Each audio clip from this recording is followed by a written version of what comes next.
السلام علیکم کلاس، کیا حال ہے آپ لوگوں کے؟ ٹھیک ہیں آپ لوگ؟ جی فرسٹ ایئر ہم نے حصہ نثر کا سبق نمبر 5 کا آغاز کیا ہے۔ ادیب کی عزت، مصنف کا نام پریم چند ہے۔ بیٹا آپ لوگوں کو پتہ ہوگا کہ پہلے بھی آپ نے شاید جو ہے پریم چند کے بارے میں کچھ پڑھا ہو۔ پریم چند جو ہے اردو ادب میں کسی تعارف کا محتاج نہیں ہے۔ اردو ادب کا پہلا افسانہ نگار ہے۔ افسانے کے ذریعے معاشرے کے دکھ اور مفلسی کو بیان کیا ہے۔ اور افسانہ کیا ہے؟ سب سے پہلے ہم بات کرتے ہیں افسانہ کیا ہے۔ افسانہ، آپ ناول پڑھتے ہو، ناول کا ایک پلاٹ ہوتا ہے، اس میں چند جو ہیں کردار ہوتے ہیں، ایک کہانی ہوتی ہے، اس کو لے کر چلتے ہیں، بڑے تفصیلی انداز میں اس کہانی کا ایک رخ جو ہے آپ کے سامنے پیش کیا جاتا ہے۔ مختلف زندگیوں کے مختلف زاویے جو ہیں آپ کے سامنے جو ہیں وہ بیان کیے جاتے ہیں۔ لیکن افسانے کی تعریف یہ ہے کہ کہانی مرکزی کردار سے شروع ہوتی ہے اور مرکزی کردار پر ہی اس کا اختتام ہوتا ہے۔ ٹھیک ہے، مختصر ہوتی ہے، وحدت ہوتی ہے، مطلب ایک ہی کہانی کو ایک ہی چیز کے بارے میں جو ہے وہ بیان کیا جا رہا ہوتا ہے، اور اس میں یکتائی ہوتی ہے۔ کوئی اور کسی قسم کا موضوع جو ہے وہ الگ سے بیان نہیں کیا جاتا ہے، جامع ہوتی ہے، مختصر انداز میں ایک جامع کہانی ایک شخص کی زندگی کا جو ہے حال و مستقبل، ماضی جو ہے وہ سب کچھ آپ کے سامنے رکھ دیا جاتا ہے۔ یہ افسانہ ہے۔ ادیب کی عزت بھی ایک ایسے شخص کی کہانی ہے جو اپنے آپ کو ساری زندگی لکھنے لکھانے میں مصروف رکھتا ہے، دنیائے روزگار سے بے خبر ہو کر اپنی تمام ضروریات زندگی کی زود کی حد تک لے جاتا ہے، اور وہ ایک ایسی گمنام شہرت کی تلاش میں ہوتا ہے، اور ہمیشہ جب بھی کوئی تحریر کرتا ہے تو یہی سوچ کر کرتا ہے کہ یہ تحریر اسے شہرت کی بلندیوں پر لے جائے گی۔ بیٹا ادیب کی عزت کی کہانی کا آغاز ہوتا ہے کہ صبح کا وقت ہوتا ہے، قمر صاحب اٹھتے ہیں بغیر ناشتہ کیے، بغیر چینی کے اور دودھ کے جو ہے وہ چائے پیتے ہیں، اور ان کے نزدیک یہ دودھ، چینی اور یہ باقی لوازمات ناشتے کے جو ہوتے ہیں ضروریات زندگی میں نہیں ہوتی۔ بیوی کو اٹھا کر اس سے پیسے نہیں مانگتے کیونکہ وہ میلے کچیلے لحاف میں سوئی ہوتی ہے پٹے پرانے میں، اور یہ بھی سوچتے ہیں کہ شاید ساری رات سردی کے مارے اسے نیند بھی آئی ہوگی کہ نہیں ہوگی۔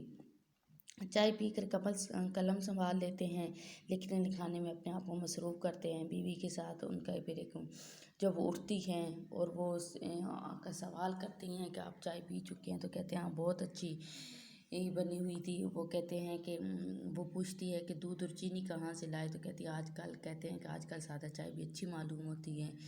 ڈاکٹروں کی بھی یہی رائے ہے، یورپ میں تو اس کا بالکل رواج ہی نہیں ہے۔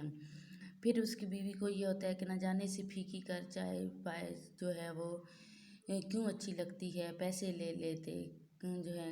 قمر صاحب پھر لکھنے لگ پڑتے ہیں اور جو ہے اپنے آپ کو لکھائی میں مصروف کر دیتے ہیں۔ جوانی میں انہیں یہ بیماری لگتی ہے لکھنے لکھانے کی، اور 20 سال سے وہ اسی کام میں مشغول ہیں، اور ذریعہ معاش انہوں نے کوئی نہیں اپنایا ہوتا جس کی وجہ سے وہ ضروریات زندگی جو ہے وہ پوری کر سکتے ہیں۔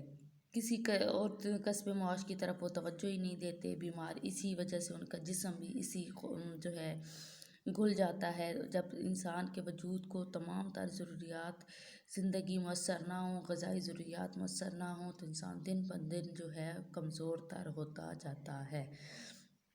قمر صاحب کی بیوی بھی ان کی دلجوئی کرتی ہے، ان کے سامنے زمانے کی شکایات نہیں کرتی، مفلسی کا رونا نہیں روتی، ان کو جو ہے وہ ساری رات اس کام میں خود کو مصروف رکھنا ہے، اور پھر جو ہے اسی طریقے سے اپنے آپ کو جو ہے وہ غرق کیے رکھنے میں وہ اپنے آپ کو جو ہے وہ پسائے رکھتے ہیں۔ تو وہ اس چیز کا بھی جو ہے وہ ان کے سامنے اس قسم کا بھی کوئی رونا نہیں رونتی، نہیں کہتی کہ میں اس قدر جو ہے تباہ حالی میں زندگی گزار رہی ہوں، میرے پاس پہننے کو کچھ نہیں، کھانے کو کچھ نہیں، بلکہ ان کی دلجوئی کرتی ہیں، اور اس طریقے سے جو ہے وہ ان کی آنکھوں کی چمک، ان کی آنکھوں کی روشنی جو ہے وہ واپس آ جاتی ہے۔ رئیس صاحب کو ایک جو ہے قمر صاحب کو ایک رئیس جو ہے وہ اپنے گھر میں مدعو کرتا ہے دعوت پر۔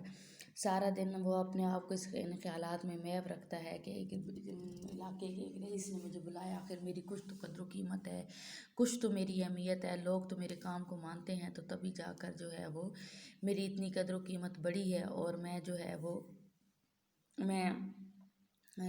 جو ہے میرا کام اس قدر بڑھ چکا ہے، میرے کام کو جانا پہچانا جا رہا ہے، تبھی تو رئیسوں کے ہاں بھی میری عزت افزائی ہو رہی ہے۔